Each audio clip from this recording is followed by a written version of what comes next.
Sunday, November 18. Salvation in Jesus. Although as Seventh-day Adventists we have much in common with other Christian bodies, our set of beliefs form a unique system of biblical truth that no one else in the Christian world is proclaiming. These truths help define us as God's end-time remnant. Question. Read Acts chapter 4, verses 8 to 12 and chapter 10, verse 43. What importance does Peter give to the place of Jesus Christ in his understanding of the plan of salvation?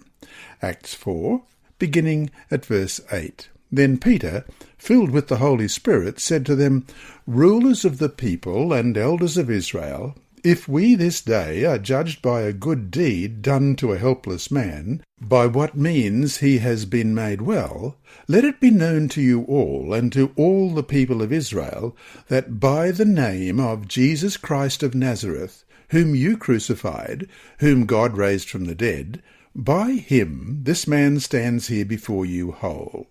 This is the stone which was rejected by you builders, which has become the chief cornerstone. Nor is there salvation in any other, for there is no other name under heaven given among men by which we must be saved." And Acts chapter 10, verse 43. To him all the prophets witness that, through his name, whoever believes in him will receive remission of sins. The Apostle Paul told the Corinthians that the good news is that God was in Christ reconciling the world to himself. 2 Corinthians 5, verse 19. Christ's death is the means of our reconciliation with the Father, bridging the chasm left by sin and death. For centuries, Christians have pondered the meaning of Jesus' death, resurrection, and reconciliation he came to accomplish. This process of reconciliation has been termed atonement, an old English word that originally meant at one meant. This is a state of being at one or in agreement. Accordingly, atonement denotes harmony in a relationship, and when there has been estrangement, this harmony would be the result of reconciliation. Church unity is thus a gift of this reconciliation. Question. What do the following passages teach about the meaning of Jesus' death and resurrection? Romans 3, 24-25, being justified freely by his grace through the redemption that is in Christ Jesus, whom God set forth as a propitiation by his blood, through faith, to demonstrate his righteousness. Because in his forbearance God has passed over the sins that were previously committed.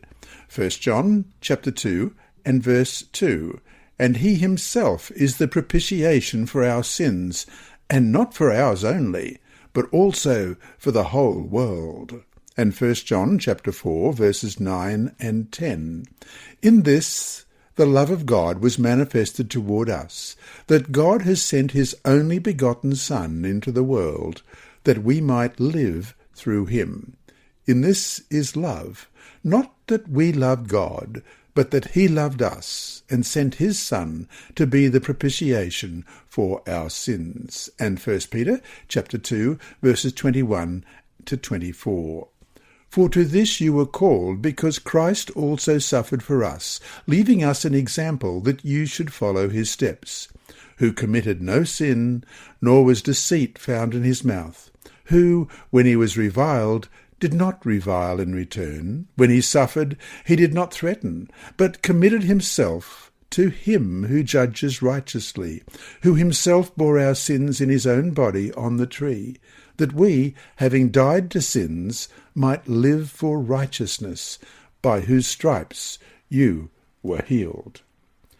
Though we hold this belief in Christ's death and resurrection in common with many other Christian bodies, we proclaim it in the context of the everlasting gospel of Revelation 14, verse 6, part of the three angels' messages of Revelation 14, verses 6-12, which I'll read now. Then I saw another angel flying in the midst of heaven, having the everlasting gospel to preach to those who dwell on the earth, to every nation, tribe, tongue, and people, saying with a loud voice, Fear God, and give glory to him, for the hour of his judgment has come, and worship him who made heaven and earth, the sea, and the springs of water. And another angel followed, saying, Babylon is fallen, that great city, because she made all nations drink of the wine of the wrath of her fornication. Then a third angel followed them, saying with a loud voice, If anyone worships the beast and his image, and receives his mark on his forehead or in his hand, he himself shall also drink of the wine of the wrath of God, which is poured out full strength into the cup of his indignation.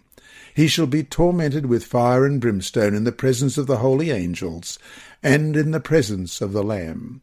And the smoke of their torment ascends for ever and ever, and they have no rest day or night, who worship the beast and his image, and whoever receives the mark of his name. Here is the patience of the saints. Here are those who keep the commandments of God and the faith of Jesus.